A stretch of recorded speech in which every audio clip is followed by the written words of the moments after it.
Team में है, तो बात इस पर आती है। और रही बात विराट कोहली की, तो देखिए मैं मानता हूँ कि विराट कोहली भी एक बहुत बुरे दौर से गुजर रहे हैं और उम्मीद करेंगे कि वो जल्दी वापसी आ जाए। बट फिर भी राहुल पर आप हार्श हो सकते हैं, बट विराट पे आप शायद हार्श नहीं होंगे मेरे ख्याल से। और विराट ये पूरी सीरीज खेलेंगे, दिल्ली के टेस्ट में रन बनाए या ना बनाए, या फिर थर्ड मैच में बनाए या ना बनाए, खेलेंगे तो पूरी सीरीज, ये तो पक्की बात है। बट उन्हें भी जो है अपने आलोचकों को जवाब देना पड़ेगा, खुद के लिए, दूसरों के लिए नहीं, खुद के लिए जवाब देना पड़ेगा, रन बनाना पड़ेगा। क्योंकि जिस तरह से चल रहा है, ऐसे में तो विराट कोहली खुद सोचने लगेंगे कि यार क्या मैं टीम के लिए फिट हूँ, क्या मैं डिजर्व करता हूँ टीम में। क्योंकि उन्होंने खुद एक इंटरव्यू में कहा था कि जिस दिन मुझे लगेगा कि मैं टीम के लिए सही नहीं कर रहा हूँ या मैं फिट नहीं बैठ रहा हूँ, मैं उस दिन क्विट कर दूंगा। तो क्या वो वक्त जल्दी आ जाए अगर ऐसा दौर जारी रहा, स्पेशली टेस्ट फॉर्मेट में। देखिए ओडीआई से तो अभी नहीं लेंगे, टी20 से भी नहीं लेंगे, बट क्या टेस्ट में इस तरह का दौर अगर जारी रहा तो क्या उन पर मेंटल प्रेशर पड़ेगा, वो देखने वाली बात होगी। तो बेहतर है कि रन बनाए। अभी वृंदावन गए थे वो वहां पर नीम करोरी बाबा की समाधि पर दर्शन करने, और इससे पहले जब उत्तराखंड गए थे वहां पर आश्रम में, वहां से आशीर्वाद लेकर आए, सेंचुरी ठोकी, उसके बाद वृंदावन गए। सबको लग रहा था कि शायद बाबा का आशीर्वाद एक बार फिर जो है इन पर बरसेगा, कृपा बरसेगी, बट ऐसा हुआ नहीं। बट ठीक है, एक इनिंग हुई है इस टेस्ट मैच में, 2 इनिंग तो इंडिया खेली नहीं। तो उम्मीद करते हैं दिल्ली जब आएंगे अपने होम ग्राउंड पर, जो पहले फिरोज शाह कोटला हुआ करता था, अब अरुण जेटली स्टेडियम है, वहां पर रन बनाएंगे। और जिसका इंतजार है, सेंचुरी, जो 75वीं सेंचुरी जो टेस्ट में स्पेशली बहुत टाइम से आई नहीं है, उसका इंतजार जो फैंस कर रहे हैं, हम सब कर रहे हैं, हम सब देखना चाहते हैं वो पीक विराट कोहली को, वो किंग विराट कोहली को, जो किसी जमाने में उस लेवल पर थे कि उनके आसपास भी कोई नहीं था। खैर अभी भी आसपास तो कोई नहीं है। एक्टिव प्लेयर्स की बात करें तो 74 इंटरनेशनल सेंचुरीज है एक्टिव प्लेयर्स में, किसी की 50 भी नहीं है। तो वो तो खैर अलग ही बात है। कंपैरिजन तो विराट से किसी का हो नहीं सकता। प्लेयर ऑफ द डेकेड का कंपैरिजन टेस्ट के बैटर या वनडे के बैटर किसी से नहीं हो सकता। वो प्लेयर ऑफ द डेकेड है तो वो है, उसका लेवल अलग है। तो विराट कोहली का कोई कंपैरिजन नहीं है, ना स्टीव स्मिथ से, ना जो रूट से, ना केन विलियमसन से, ना बाबर आजम से, ना रोहित शर्मा से। बहुत आगे, कई कोसों आगे, कई मीलों आगे हैं। और उनको पछाड़ना तो मेरे ख्याल से इस जनरेशन में किसी के बस की बात है नहीं, कोई नहीं पछाड़ पाएगा। 30 सेंचुरी का गैप बहुत होता है। तो बेहतर है कि विराट रन बनाए, अच्छा लगेगा। तमाम फैंस इंतजार कर रहे हैं, तमाम जो क्रिकेट एक्सपर्ट्स हैं सब इंतजार कर रहे हैं विराट का, विराट खुद इंतजार कर रहे हैं कि यार हो क्या रहा है। क्योंकि जिस तरह से सॉफ्ट डिसमिसल आउट हुआ उनका लंच के बाद पहली गेंद पर, वो लग नहीं रहा था कि यार विराट कोहली ऐसी गेंद पर या ऐसे गेंदबाज के सामने आउट होंगे जो डेब्यू कर रहा है। और जैसा अविनाश ने कहा, सही बात कही कि भाई अगर विराट को आउट करना है तो कोई नया गेंदबाज लाकर दे दीजिए, डेब्यूटेंट, वो आपको आसानी से आउट कर देगा। जबकि उनका विकेट कितना प्राइसलेस है, कितना क्रूशियल विकेट है, और हर कोई तरसता है उनके विकेट के लिए। तो ये चीज है, विराट को थोड़ा समझना पड़ेगा कि भाई आपको बहुत टाइम हो गया है, आपको रन बनाने पड़ेंगे, आपको टेक्निकल जो भी आपको इश्यूज आ रहे हैं वहां पर आप वर्क कीजिए। आपके साथ राहुल द्रविड़ है, आपके साथ शर्मा जी, रोहित शर्मा है, बैटिंग कोच है, हर कोई आपके साथ साथ देने को तैयार है। तो मेहनत करनी पड़ेगी, और जहां भी आप गलतियां कर रहे हैं उसको आप ना दोहराएं। क्योंकि ये वो विराट कोहली है जो गलतियां दोहराते नहीं है, हमेशा सीखते थे। जब भी देखा हमने कि जब भी किसी बॉल पर आउट होते थे या किसी बॉलर पर आउट होते थे, तो उसके बाद अगले दिन वो प्रैक्टिस करते थे उसी बॉल का, कि भाई इस बॉल पे मैं आउट हुआ हूं तो इसको मैं टैकल कैसे करूं। तो ये चीज वापस, वो भूख जो हंगर थी विराट के अंदर टेस्ट में, जब वो कप्तान हुआ करते थे, तब वो हंगर, वैसी हंगर दिखानी पड़ेगी, तब जाकर मामला कुछ सुधरेगा। नहीं तो फिर मेंटल प्रेशर जो है वो बढ़ता जाएगा। और ये सीरीज खैर लास्ट तो नहीं होगी, बट उनके ऊपर खुद से प्रेशर पड़ेगा कि भाई यार क्या करूं मैं, मतलब मैं टीम में फिट हो रहा हूं, नहीं हो रहा हूं। तो ये सारी चीजें, बातें जो हैं आएंगी। फिलहाल आपकी स्क्रीन पर जो है ग्राफिक्स के जरिए हम दिखा रहे हैं इंडिया का स्कोर कार्ड, किस तरह से प्लेयर्स ने परफॉर्म किया है, किस तरह से रन बनाए हैं। बट बात वहीं घूम फिर करके आती है कि भाई विराट कोहली, केएल राहुल, इन पर ही बात घूम फिर कर आ जाती है। तो इशू यहाँ पर आता है। तो ये थोड़ा सा रोहित शर्मा टेंशन में होंगे, इसलिए हमने इस टॉपिक पर जो बात कर रहे हैं कि जीत के बाद भी जो रोहित शर्मा है वो टेंशन में है। क्यों है?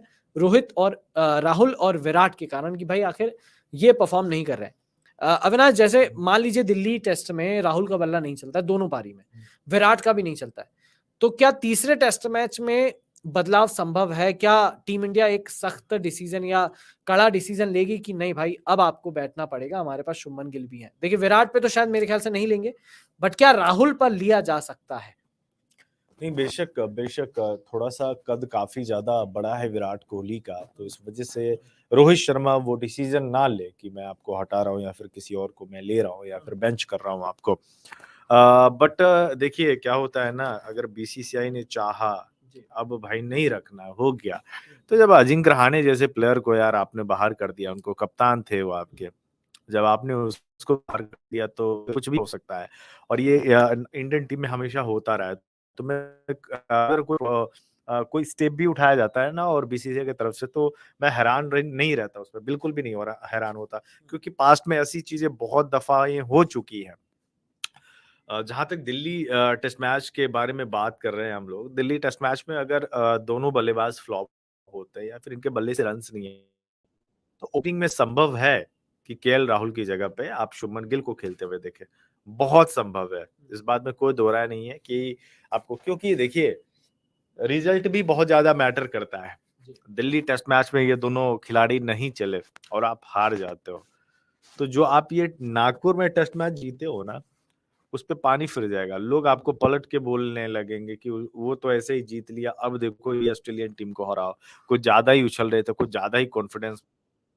तो यही लोग जो तारीफ कर रहे हैं ना, ये तुरंत आपको जो है पलट के जवाब दे देंगे। तो ये बिल्कुल वैसा ही है। आपको, आप जब तक रन्स नहीं बनाओगे, आप अपनी टीम के लिए योगदान नहीं दोगे, और ये खैरात में थोड़ी है कि आपके लिए ओपनिंग पोजीशन बचा के रखा जाएगा या कोई भी पोजीशन, यहाँ खैरात नहीं बँट रहे हैं।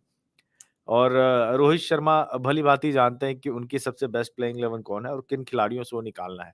मैच तो आपको गेंदबाज जिता के दे रहे हैं, बल्लेबाज कहाँ जिता रहे हैं आपको। आप मुझे बताएँ कि कोई ऐसी पारी खेली या हो कि चेज़ करते हो 250 रन पे और बंदा आके 100, बहुत रेयर ही, आपको यकीन नहीं होगा। आखिरी बार करते विराट को जो पचाया है ना, चौथी इनिंग, वो आया था न्यूजीलैंड के खिलाफ। वो बैंगलोर टेस्ट में आया था और तब एमएस धोनी कप्तान हुआ करता था 2012 में।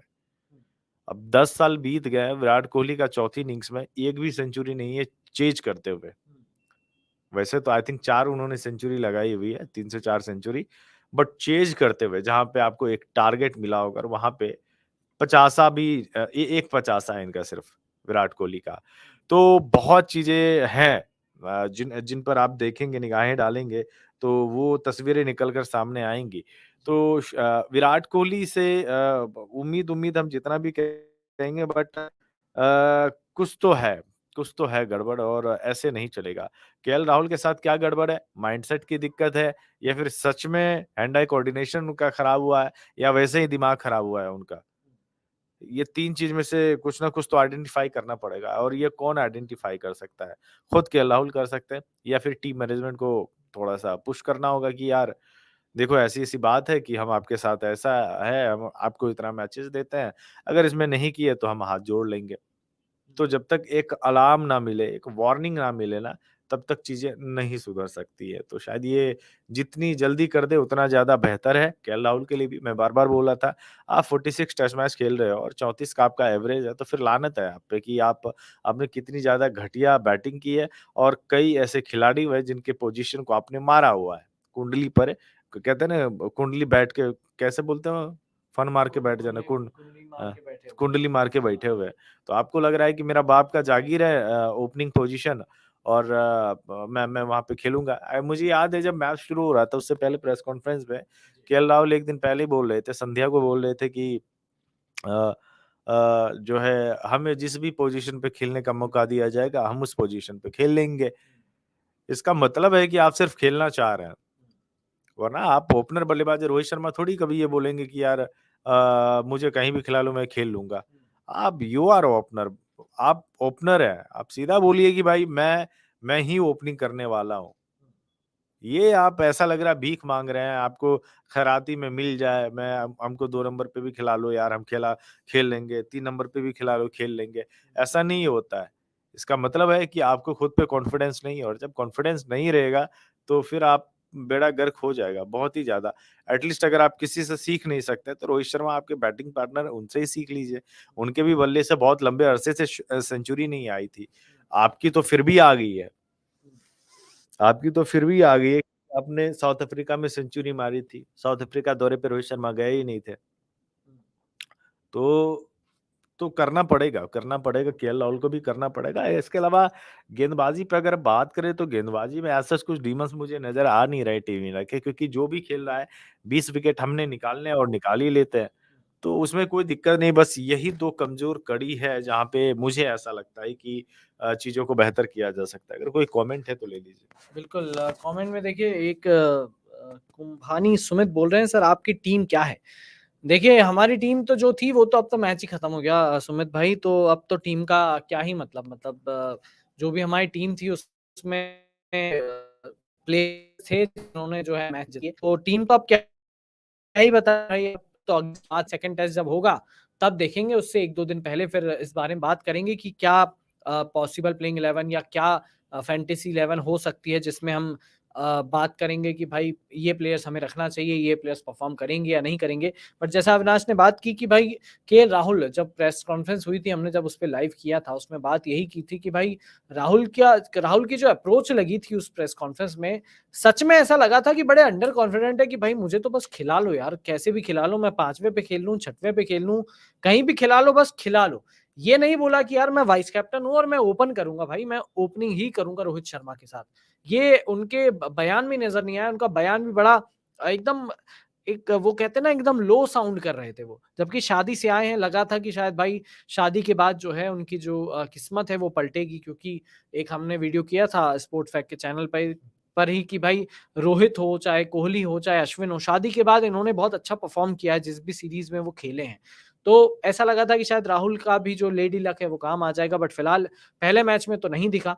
अब उम्मीद करते हैं सीरीज़ के जो बाकी बचे मैचेज़ हैं, वहाँ पर केएल राहुल का जो लेडी लक दिखे या केएल राहुल का वो फ़ॉर्म दिखे जिसके लिए केएल राहुल जाने जाते हैं। क्योंकि फिर सब बात वहीं आती है, इसके बाद होगा आईपीएल, आईपीएल में आप बनाओगे रन, वहाँ पर ऑरेंज कैप के हकदार आप रहोगे, तो फिर सवाल उठेंगे कि यार आप तो आईपीएल में रन बनाते हो ऑरेंज कैप के लिए, और जब रहता है टीम इंडिया में तब आपसे रन नहीं बनते, चाहे वो टेस्ट की बात करें, चाहे वो टी20 की बात करें, चाहे वो वनडे की बात करें। तो इश्यू ये आ जाता है। अब राहुल का जो प्रेस कॉन्फ्रेंस में जो उन्होंने बयान दिया था, उसमें ऐसा लगा कि यार कहीं न कहीं इनके अंदर ही खुद एक वो थोड़ी-सी ना निराशा है या फिर थोड़ा-सा डर है कि कहीं मैं टीम से ड्रॉप नहीं हो जाऊँ, क्योंकि ऐसा बयान इंसान तब देता है ना कि हाँ भाई मुझे खिला लो, मैं कहीं भी खेल लूँगा। ऐसा बयान तब देता है इंसान या तो ये हो कि भाई वो हर पोज़ीशन पे मतलब कर सकता हो, मतलब ऑलराउंडर टाइप का हो। ऑलराउंडर इन द सेंस कि नंबर 1 खिला लो, नंबर 2, नंबर 3, नंबर 4, नंबर 5 कहीं भी खिला लो, मैं कर दूँगा परफ़ॉर्म, या तो वो ऐसा हो। या फिर ऐसी चीज़ हो कि यार मुझे बस टीम में रख लो।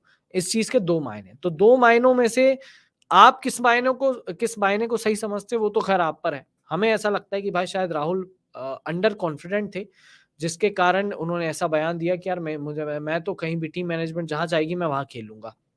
आप अगर अपने प्राइम फॉर्म में होते, तो क्या ये बयान देते? बात ये है।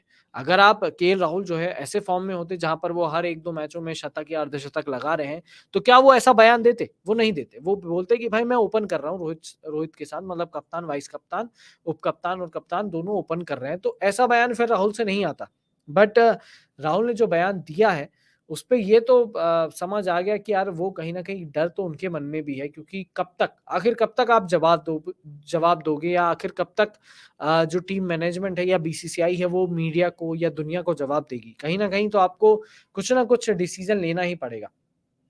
तो बेहतर है कि राहुल इस बारे में सोचें और जहाँ भी उन्हें कमी आ रही है उस बारे में सलाह लें, चर्चा करें, साथ में बहुत बड़े-बड़े दिग्गज आपके साथ हैं पूरे ड्रेसिंग रूम में, उनसे बात करें और अपने आप पर काम करें, क्योंकि ऐसे चलेगा तो यार 3rd मैच से फिर मुझे लगता है राहुल को ड्रॉप करना पड़ेगा, क्योंकि बहुत टाइम हो गया। बांग्लादेश के 2 टेस्ट मैच आपने ले लिए, वहाँ पर आपने कप्तानी कर ली, आपने रन नहीं बनाए, वहाँ पर पिच पर आराम से रन बना सकते थे, ऐसी कोई खतरनाक पिच नहीं थी। ऑस्ट्रेलिया यहाँ भी आए, 1 टेस्ट मैच हो गया है, तो पिछले 1 महीने के अंदर 3 टेस्ट मैच आप खेल लिए, वनडेज़ खेल लिए, वहाँ वनडे में तो ख़ैर रन बनाए थे आपने 5वें नंबर पर, बट टेस्ट खेल लिए 3 लगभग 3 से 4, उसमें भी अगर आप रन नहीं बना रहे तो यार आप कहीं न कहीं तो आप गड़बड़ कर रहे हो, और ये गड़बड़ कब तक झेलेगी टीम इंडिया या टीम मैनेजमेंट या कप्तान रोहित शर्मा, ये थोड़ा-सा सवाल बना हुआ है, क्योंकि शुभमन गिल हैं पीछे। शुभमन गिल बैठे हुए हैं, मतलब पैड पहन के बैठे हैं, तैयार है कि मेरे को उतार दो मैदान में, मेरे को उतारो तो, मैं बनाऊँगा रन, बना के आया हूँ।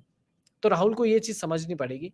बाकी रही बात विराट की, तो यार उनके बारे में तो बहुत बुरा लगता है। बोलते हुए बुरा लगता है कि यार हम मतलब आज से 5-7 साल पहले कभी सोचा नहीं था कि विराट के बारे में बैठ के हम ये बातें करेंगे कि यार क्या इन्हें टीम से ड्रॉप करना चाहिए, क्या इन पर हार्श डिसीज़न लेना चाहिए, क्योंकि विराट ने एक पूरे दशक में राज किया है। तो